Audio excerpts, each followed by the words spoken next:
Balot Pinoy. 30,000. 30,000 ng isa.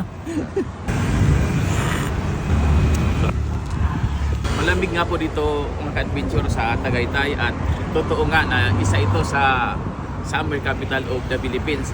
Kaya sama tayo sa aking food trip.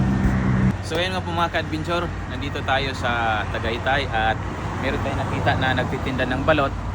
Kaya kakain muna tayo ng balot. Unang food trip natin dito sa Tagaytay. Magkano yung ano mo, sir? 30,000. 30,000 ng isa. Ano to, ilang days na po?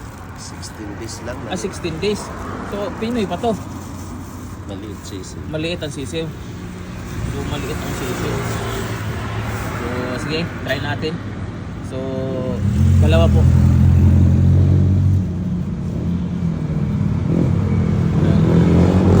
Patay ng dalawa. Take out ba? Kainin nyo na. Kainin ko na sana eh. So, dito tayo magkain. Balot. Yun. So, halatang talaga nagtitinda ng balot si Kuya dahil yan, dito siya sa kahabaan. Anong kahabaan po ito, sir? Tagaytay. Baybay. Tagaytay. Tagaytay. Ito ba yung main road talaga? Los Olivares. Okay. Pupuntang dito sa Okay. So, ito yung ano, balot dito. Yan. So, lagyan natin ng asin. Yan. Tapos, merong suka. Sir, anong suka nito? Suka ng nyug? Paumbong. Paumbong. Ano yun? Dito rin sa Tagaytay. So yan. Try natin muna yung isa.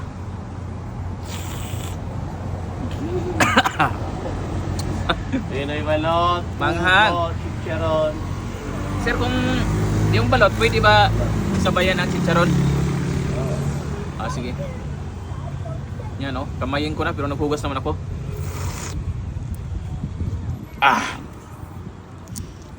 Yan. Balatan muna natin. Sir, pahinga nga ako siyang chicharon, sir.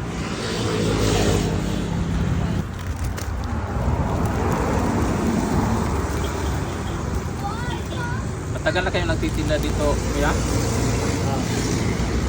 Mga ilang taon na po kayo nag-ano? 20 years na. Grabe na. Balot, chicharon. So ito yung ano, Balot. balot tapos chicharon. Ito yung masarap na pagsamahin. Pinoy.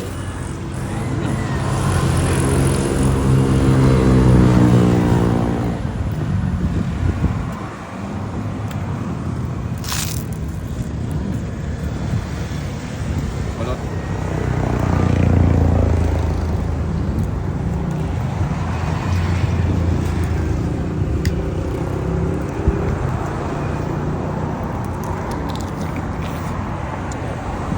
Sarap.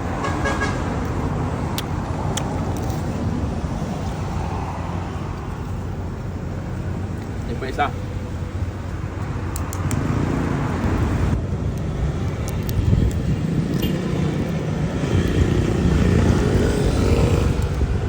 Dito sa Tagaytay City.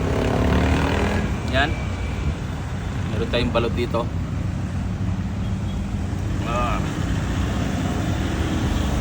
Yan.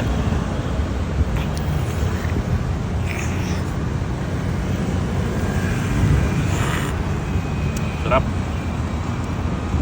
Tapos masarap na pang partner nito, chicharon.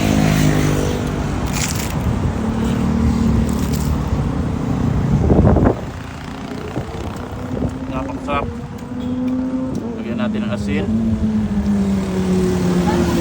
Tapos suka.